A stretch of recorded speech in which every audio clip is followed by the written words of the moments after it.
It's a quiet November morning in Templeton, California. Just another day in wine country. The hills are calm, the air is cool, and beneath the surface, the crust is cracking. Out of nowhere, the ground jolts. A magnitude 4.1 earthquake rips through the region, not strong enough to topple buildings, but definitely strong enough to rattle nerves and possibly kick off something bigger. Because what followed wasn't just an isolated tremor. It was a sudden intensification, a clustering, a swarm, the kind of seismic buzz that makes geologists sit up straight and reach for their instruments. If you enjoyed this breakdown, don't forget to like, subscribe, and drop a comment. Your feedback helps shape what we cover next, and you being here keeps the conversation going. Thanks for watching. See you in the next one. Feel it first as a sharp jolt, quick, snappy, almost like a truck just hit the side of your house. But that's no truck. That's a fault line waking up. And it's been waiting. Templeton sits in a complex stretch of California's crust, a tangle of fractured faults and ancient oceanic bones mashed together by millions of years of tectonic stress. This isn't your typical straight-line fault scenario. This is a geological mess, full of oblique angles, buried strands, and rock types that never really learned to get along. The kind of place where stress builds unevenly, unpredictably, and sometimes violently. So when this 4.1 quake struck on November 18, 2025, it wasn't entirely out of character. But it was a bit of a plot twist, because it came with almost no warning. No ominous foreshock sequence. No steady build-up. Just one tiny microquake 3 days before, so small and insignificant that no one even noticed it unless they were staring at a seismograph. And then boom, a crisp rupture, shallow in depth, and just like that, the region is on high alert. What makes this quake so fascinating isn't its magnitude, it's what it revealed. Let's talk about the mechanics. This wasn't some deep, slow, hidden slip event. It was shallow, fast, and very real. A small, critically stressed patch of fault finally reached its limit. You've got brittle rock, cooled and rigid, that's been storing elastic energy like a coiled spring. Once the shear stress built up just enough to overcome the friction holding it back, it snapped. Instantly, like a dry twig underfoot. That snap is what you felt. And it wasn't alone. The rupture triggered an aftershock swarm almost immediately. Why? Because stress doesn't just disappear, it transfers. Like passing a hot potato to your neighbors, the slip on one part of the fault loads up stress on the surrounding segments. Some of those segments were already flirting with failure, so the added push was all it took. The result? A tightly packed sequence of aftershocks. Each one a tiny echo of the main event, shaking out the residual stress. Classic earthquake behavior, sure, but in a zone this complicated, even the classics hit differently. Let's zoom out for a second. The Templeton region sits in a tectonic tug-of-war. You've got the Pacific plate creeping northwest, and the North American plate pushing back. The result? A messy, constantly shifting zone of faults that accommodate the stress through all sorts of deformation, thrust, strike slip, oblique. Pick your flavor. This area has it all. And the November 2025 quake. A small thrust event. Think of it like one block of the crust pushing up and over its neighbor.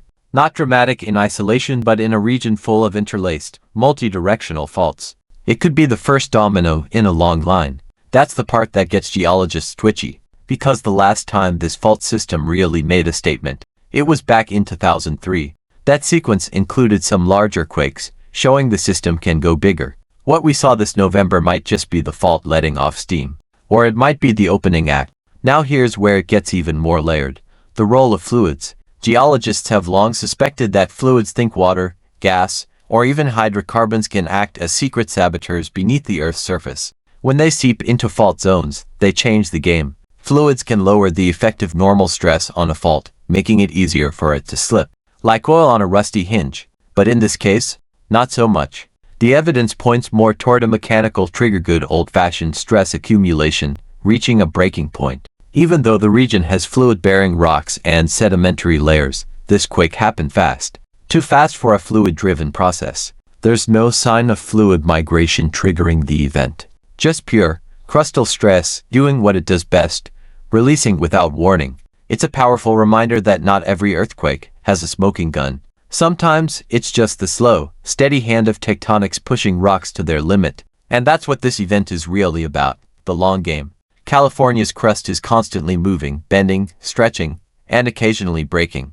These small to moderate earthquakes aren't flukes. They're necessary. They're the crust breathing, releasing pressure, preventing worse, or sometimes building toward it. Because here's the truth, fault zones like the one beneath Templeton don't just break. If you enjoyed this breakdown, don't forget to like, subscribe, and drop a comment. Your feedback helps shape what we cover next, and you being here keeps the conversation going. Thanks for watching. See you in the next one. They fail in sequence. One small rupture alters the stress on its neighbors. Some release, some hold.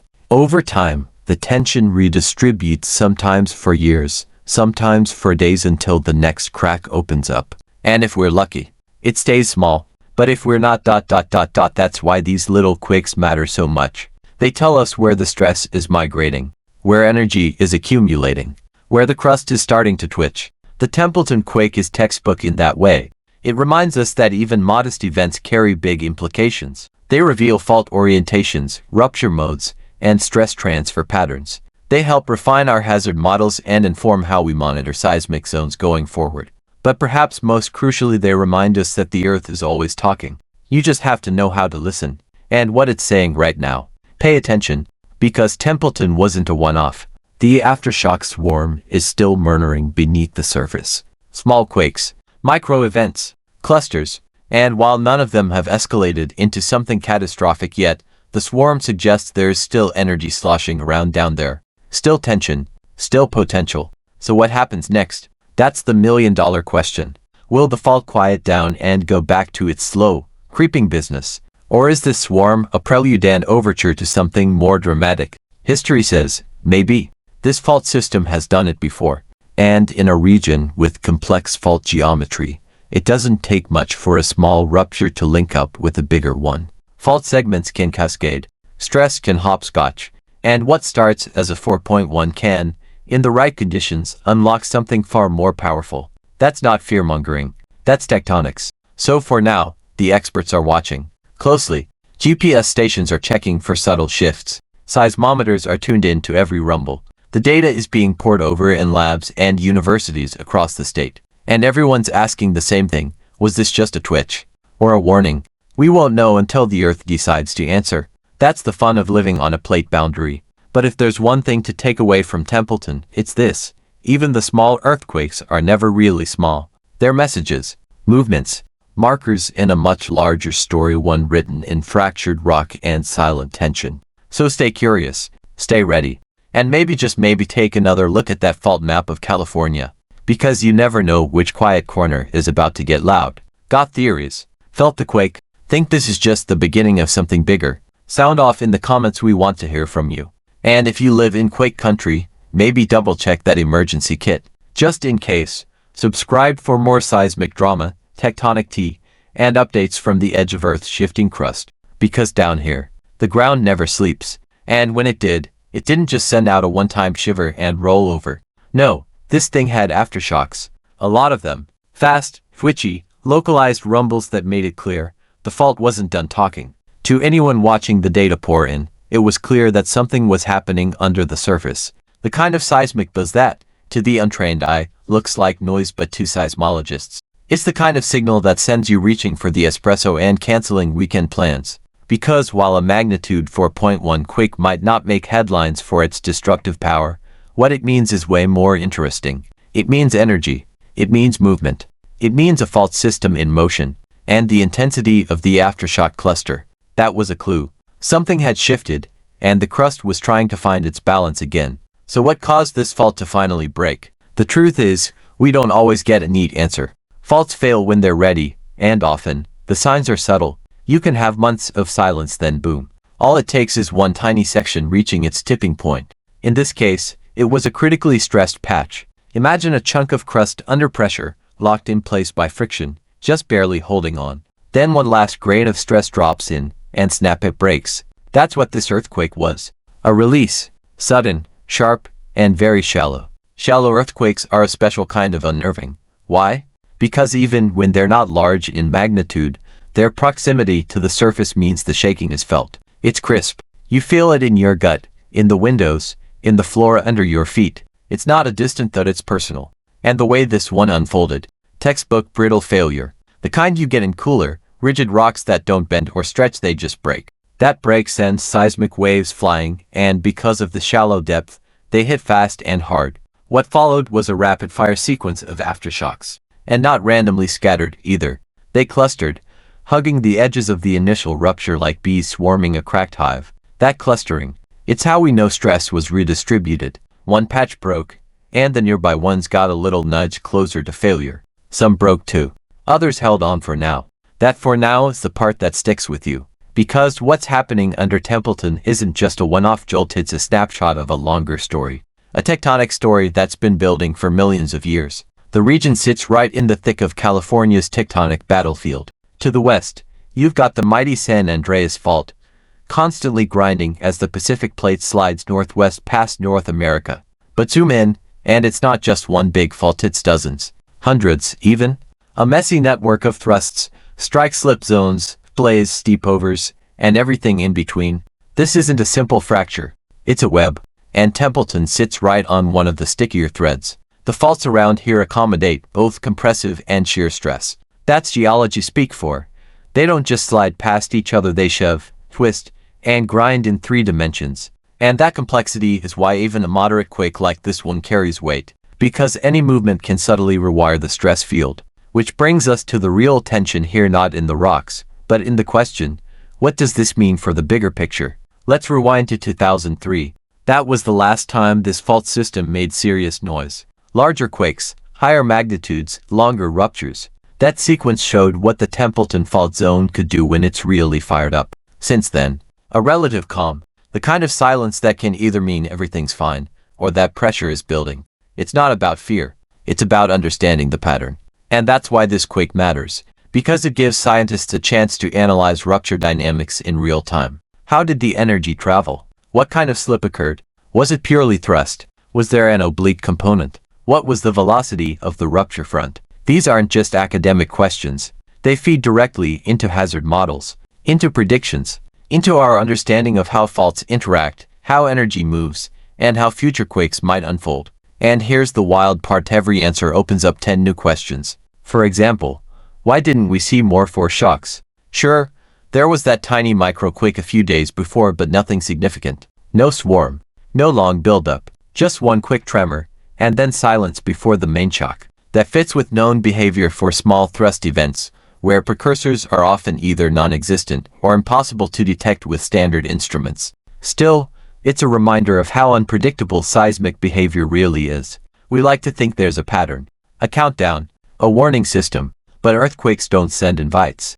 Sometimes they whisper, sometimes they roar, and sometimes they come out of nowhere. Which brings us to the other big conversation around this quake, the role of fluids. Fault zones are often permeated by underground fluids, water, gas, oil, you name it. These fluids can weaken fault strength by increasing pore pressure, making it easier for a rupture to occur. In some regions, earthquakes are clearly fluid-driven, especially when tied to activities like fracking or deep well injection.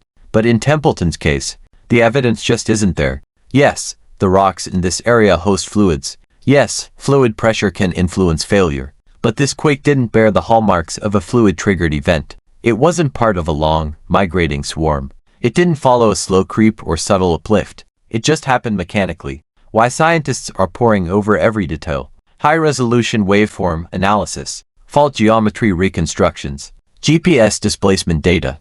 They're looking for any hint, any clue that this was more than just a stress burp. Because sometimes the smallest earthquakes carry the biggest implications. Templeton might not have made national headlines, but for the folks tracking California's seismic heartbeat, this was a shout across the bow. A reminder that the Earth's crust is never truly still. It's a machine in motion. A layered, fractured, grinding machine, always adjusting, always evolving, always waiting. So what now? Well, we watch, we wait, we study. GPS stations keep tracking deformation. Seismometers stay tuned in. The aftershock swarm is mapped in real time. And locals, they go about their lives, maybe with a little more awareness, a little more edge. That's the price of living on a boundary. Any day could be the one where the ground shifts under your feet. And let's be real, Templeton is not unique. All along the California coast, the crust is filled with fault zones just like this, active, complex, and full of potential. The question isn't if they'll move again, it's when. So yeah, a 4.1 might not sound like much, but when it hits just right on the edge of a stress segment, In a structurally complex region, it can tell you more than a dozen minor tremors ever could. It tells you the system is alive. That's why this quake deserves your attention. Because it wasn't just a bump in the night, it was a signal. And if you listen closely, the Earth is always sending signals. Some are loud, some are subtle, but all of them are part of the same story, a story of pressure, movement, and time. So next time the floor rattles and the dishes shake, don't just brush it off. Ask yourself, what's the crust trying to say? And maybe, just maybe, make sure your emergency kit isn't buried in the back of the closet. Because in California, the question isn't will it happen again, it's how soon. Feel that? Could be nothing. Or it could be the next chapter starting. You never really know. Comment below, did you feel it? Think this is just tectonic noise or the start of something bigger? We're watching the data roll in, and we want to hear your read on the situation.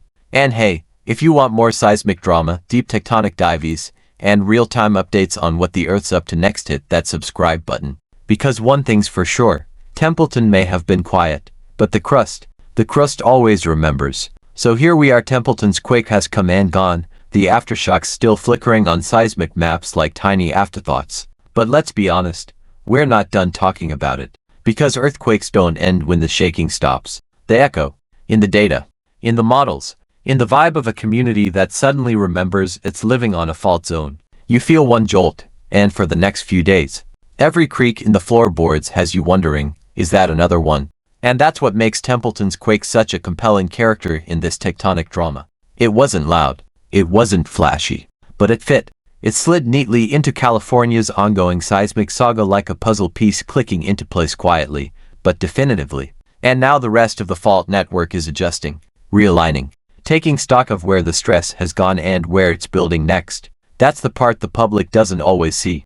To us, the earthquake is over, but to the Earth, it was just a move in a much larger game. So what's the next move? Well, if history is any guide, it's slow. Faults don't rush. They stretch, bend, and resist until they don't anymore. And in that time, microquakes tick by like seconds on a stress clock. Some of them are just noise, but others, they're clues. The trick is knowing which is which. That's why seismic monitoring matters. That's why teams of geophysicists are combing through waveform data and GPS readings, trying to decode the story the crust is telling us. And honestly, that story, it's full of tension, because this quake didn't release much. It wasn't a big pressure dump, it was a nudge, a shiver. And in places like California, sometimes a shiver is all it takes to wake something bigger up. So no, we're not sounding the alarm. We're not declaring doom.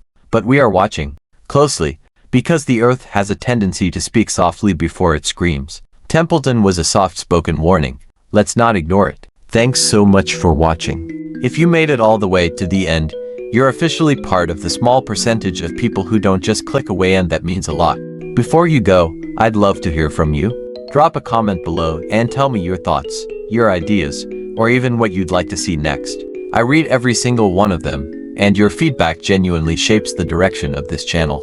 If you enjoyed the video, tap that like button. It tells YouTube this content is worth sharing. And if you haven't already, hit subscribe and turn on notifications so you don't miss the next upload. We've got more exciting videos coming, and trust me, you'll want to be here for them. This channel is just getting started, and your support helps it grow faster than you realize. Thank you again for spending a part of your day here with me. Stay curious, stay motivated, and as always, take care of yourself. Until next time, I'll see you in the next video.